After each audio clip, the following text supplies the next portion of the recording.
Tampan yang hidup di kota. Bab 13. Pura-pura hamil. Benson hanya mengusap frustasi rambut cepaknya berulang kali. Fakta tentang kehamilan Chanda membuatnya frustasi. Tidak usah cemas mengenai sekolah, Ben. Kita bisa menikah diam-diam. Sekarang banyak kok anak muda seumuran kita berbuat begitu, tukas Chanda. Anehnya dia sama sekali tak terlihat sendu lagi. Chanda justru terkesan bersemangat. Ia masih menatap Benson dengan perasaan kagum.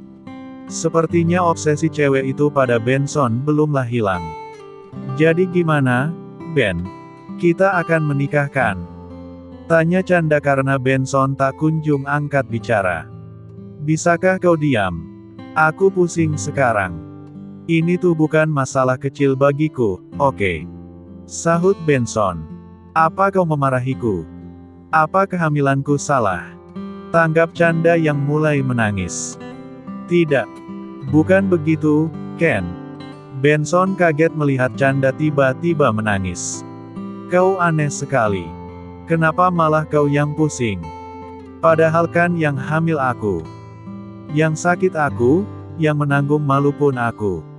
Isak Chanda. Mendengar itu, Benson merasakan empati.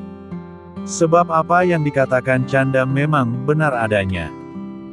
Di mana-mana di dunia ini, kalau kehamilan terjadi, jelas yang menderita adalah perempuan.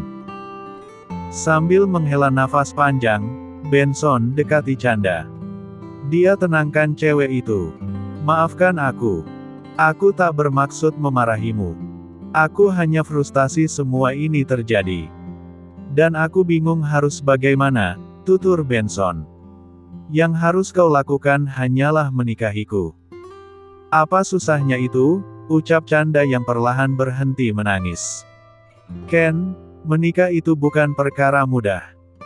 Aku masih belum percaya diri untuk melakukannya, sahut Benson. Kau tak percaya diri menikah, tapi sangat percaya diri kalau masalah bercinta. Dasar cowok. Timpal Chanda kesal. Benson terdiam 1000 bahasa. Karena memang begitulah keadaannya.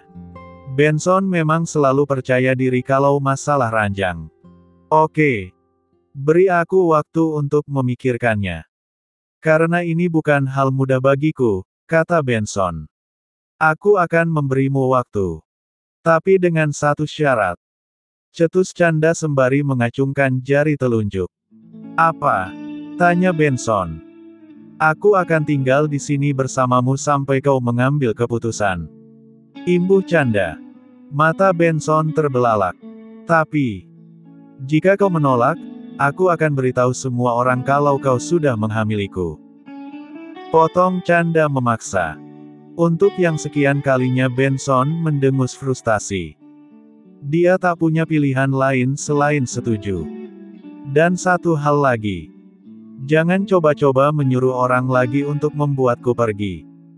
Karena kali ini keadaanku berbeda. Aku hamil anakmu.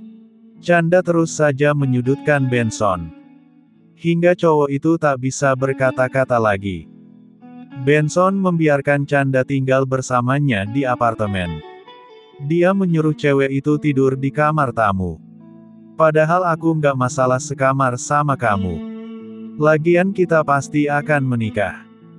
Aku yakin kau akan bertanggung jawab, celetuk Chanda.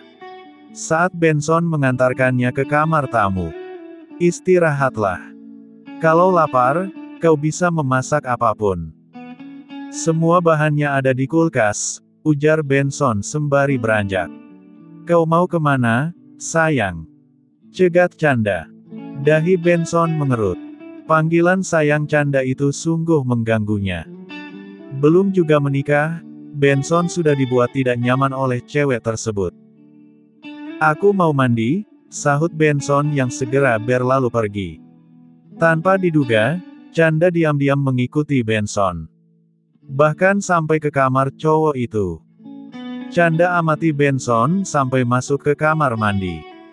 Setelah itu, barulah dia hampiri pintu kamar mandi tersebut. Chanda berusaha membuka pintu kamar mandi. Namun sayangnya pintu dikunci oleh Benson. Alhasil Chanda tak punya pilihan lain selain mengintip melewati celah kunci pintu. Kebetulan ada lubang yang cukup besar di sana. Dari sana dirinya bisa melihat Benson mandi dalam keadaan tanpa apa-apa. Chanda menenggak salivanya sendiri. Terutama saat melihat alat Benson yang tampak berukuran cukup gede.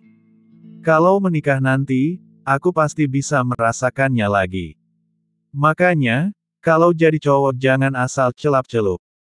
Apalagi sama cewek pintar kayak aku, gumam Chanda sambil menyeringai senang. Dia sebenarnya sengaja pura-pura hamil agar bisa terus bersama Benson. Obsesinya pada Benson belum hilang. Benson baru selesai mandi. Dia segera menggunakan handuk dan melilitkannya ke pinggul.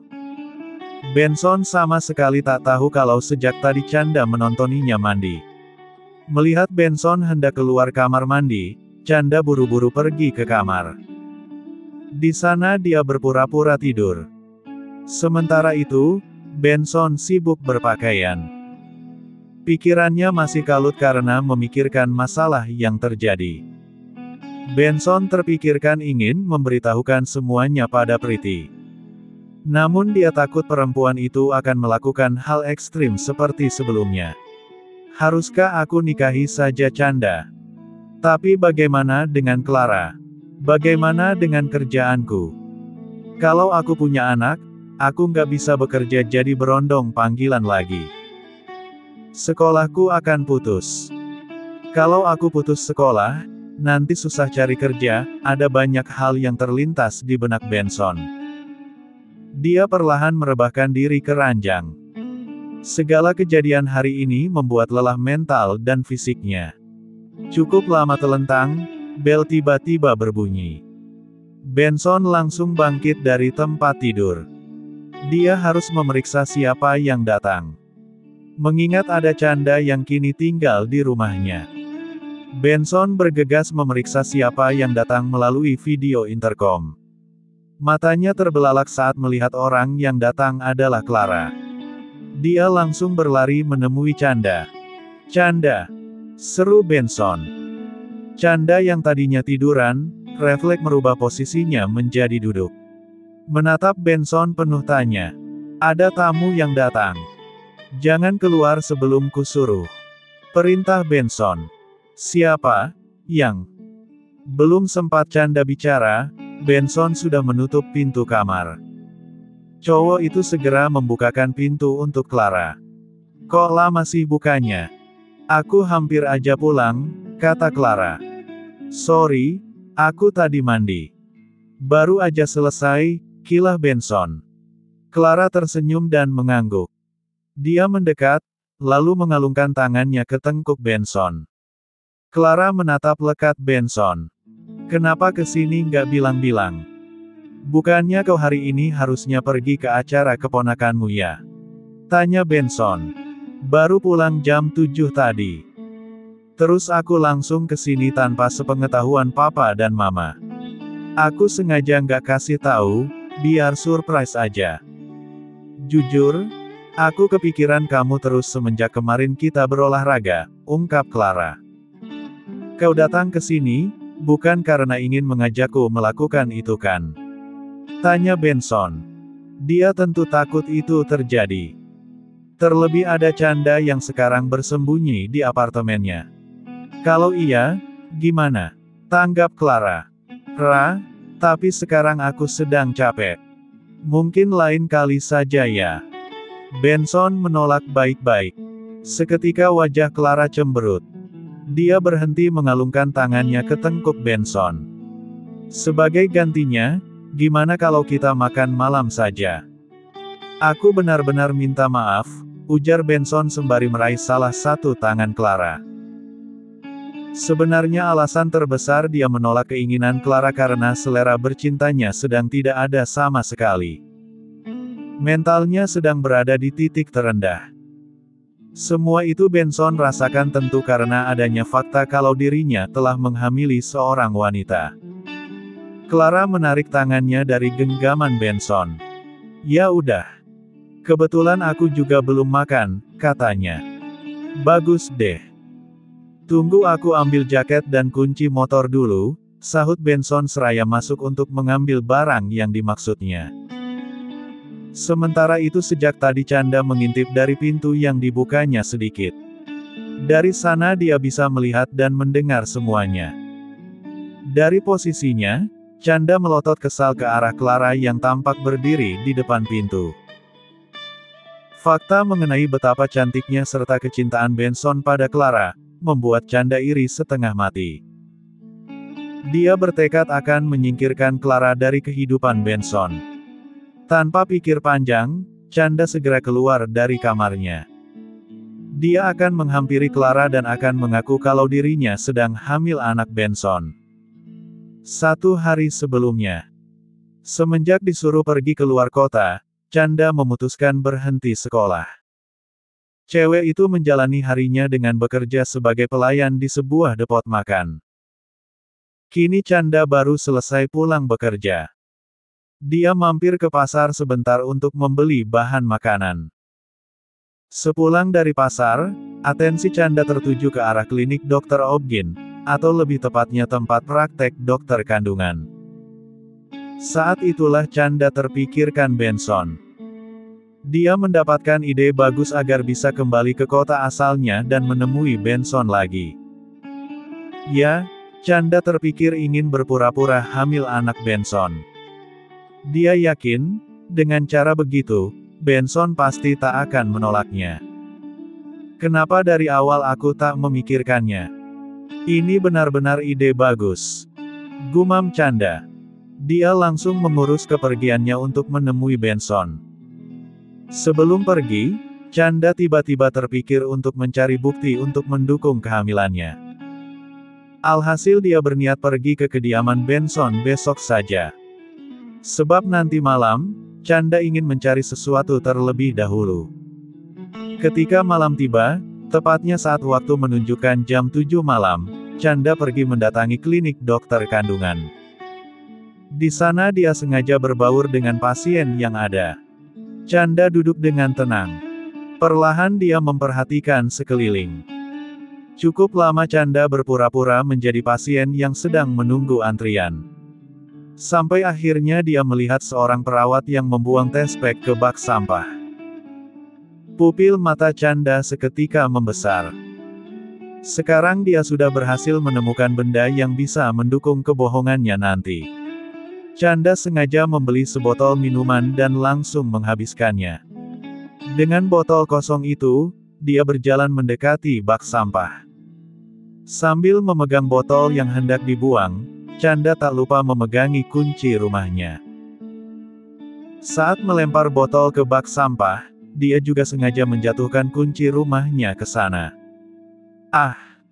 Kunciku jatuh, ujar Chanda. Dia segera mengambil kunci rumahnya. Chanda cukup kaget karena di bak sampah ada banyak sekali tespek. Sialnya, tidak semua tespek yang ada di sana positif, ada beberapa juga yang negatif. Chanda terpaksa mengais bak sampah sebentar. Sampai akhirnya dia menemukan tespek yang bergaris 2. Dirinya sudah tak peduli lagi kalau semua tespek itu bekas air kencing orang. Kenapa, Mbak? Ada masalah? Seorang perawat yang sejak tadi melihat, akhirnya menegur. Chanda buru-buru memasukkan tespek yang didapatnya ke saku celana. Dia segera berucap, ini. Kunciku jatuh ke bak sampah. Tapi sudah ketemu. Oh, kirain apa tadi? Soalnya itu kotor, Mbak. Sahut si perawat. Setelah itu, Chanda bergegas pergi dari klinik. Dia berlari ke rumah kontrakannya sambil tertawa seperti orang aneh. Chanda sudah membayangkan dirinya menikah dengan Benson. Ia ingin cowok itu menjadi miliknya sepenuhnya. Ketika sudah sampai rumah, Chanda melepas seluruh pakaiannya. Dia tidak berniat mandi, tetapi justru telentang ke tempat tidur. Chanda mengambil ponselnya. Lalu dia cari foto Benson dari galerinya. Sambil melihat foto tersebut, Canda membayangkan dirinya berolahraga dengan Benson. Karena sendiri, Canda hanya bisa menggunakan jari jemarinya, lalu bermain solo. Hanya dengan begitu, Canda mampu melampiaskan semuanya hingga sampai batas ambang. Ah! Ah! Benson ku sayang. Ah! Canda mengerang panjang. Dalam bayangannya, Benson menggagahinya dengan penuh semangat. Usai hal tersebut terjadi, Canda terkulai lemas. Yang tersisa hanya deru nafas yang memburu. Aku sudah tak sabar ingin bertemu denganmu besok, gumam Canda. Oke guys, lanjut ke waktu sekarang. Canda berjalan menuju ke arah di mana Clara berada. Namun belum sempat melangkah jauh, Benson menyeretnya kembali masuk ke kamar. Cowok itu juga tak lupa membekap mulut Canda agar tidak mengeluarkan suara. Saat sudah masuk ke kamar, Benson tutup pintunya. Dia menatap tajam Canda. Apa yang kau lakukan? Timpal Benson. Aku hanya berusaha menyingkirkan cewek yang akan mengganggu rencana pernikahan kita. Sahut Canda. Tutup mulutmu itu. Kalau kau berani mendekati Clara, aku tak akan mau menikahimu. Ancam Benson. Canda seketika terdiam. Ia terpaksa membiarkan Benson beranjak dari apartemen bersama Clara. Kini Canda hanya bisa menggeram kesal. Lalu duduk menghempas ke tempat tidur. Namun kekesalannya tak berlangsung lama, sebab dia terpikirkan untuk masuk ke kamar Benson. Di sisi lain, Benson dan Clara sedang dalam perjalanan untuk makan malam. Jujur saja, keduanya sangat jarang jalan-jalan keluar. Akhirnya kita bisa kencan juga, ungkap Clara sembari mengencangkan pelukannya. Ia menyandarkan kepala ke punggung Benson. Benson menggenggam tangan Clara. Pelukan cewek itu sukses menenangkan kegelisahan yang seharian ini dirinya rasakan. Ra, apa kau akan tetap mencintaiku kalau aku ini ternyata bukanlah cowok baik? Celetuk Benson. Kenapa ngomong begitu? Siapa bilang kamu cowok buruk? Kau itu cowok terbaik yang pernah kutemui, sahut Clara yang masih tak tahu jati diri kekasihnya. Aku hanya berharap kau tak pernah pergi meninggalkanku. Lirih Benson. Meski berucap begitu, ada pertentangan di hatinya. Karena Benson tahu rahasianya tidak akan pernah bisa disembunyikan terus-menerus. Dia yakin suatu hari nanti Clara pasti tahu, dan Benson bisa menduga saat itulah cewek tersebut akan pergi dari hidupnya. Kenapa kamu jadi tiba-tiba emosional gini, Yang? Tanggap Clara. Benson hanya tersenyum. Tak lama, dia memarkirkan motor ke depan sebuah warung makan di pinggir jalan. Kita makan di sini? Tanya Clara sambil turun dari motor. Iya. Di sini sambal lalapannya mantep banget. Sahut Benson. Dia segera menggandeng tangan Clara. Mengajak cewek itu duduk dan makan bersamanya. Wah, ada Mas Ganteng kesini lagi. Udah nggak sendirian lagi nih ye, tegur Pak Adi, selaku pemilik warung makan yang didatangi Benson dan Clara. Ya ampun. Cantik banget ceweknya, Ben. Dijaga baik-baik ya. Komentar Bu Narti. Dia adalah istrinya Pak Adi. Memang warung makan itu adalah tempat yang hampir setiap hari didatangi Benson. Jadi Pak Adi sudah sangat mengenal Benson. Alasan Benson sering datang ke warung makan Pak Adi tidak hanya karena makanannya enak, tapi karena menyukai bagaimana Pak Adi dan Bu Narti memperlakukannya. Benson seolah menemukan sosok ayah dan ibu pada mereka. Aku akan berusaha, Pak, Bu. Ujar Benson. Dia segera merangkul pundak Clara. Apaan sih? Bikin malu? Protes Clara dengan pipi bersemu merah. Kenalkan, namanya Clara. Ungkap Benson yang tak memperdulikan protes Clara. Semoga langgeng ya kalian, sahut Pak Adi. Kami akan mendoakan yang terbaik. Bu Narti mengacungkan jempolnya. Selanjutnya, dia dan Pak Adi sibuk menyiapkan makanan. Bersamaan dengan itu, Clara menoleh pada Benson. Ia menatap lekat cowok yang kini masih terus mengajak Pak Adi mengobrol. Apa yang kau lakukan? Mereka bukan orang tua angkatmu itu kan? Karena rasanya cara bicara kalian seperti orang tua dan anak, tukas Clara pelan.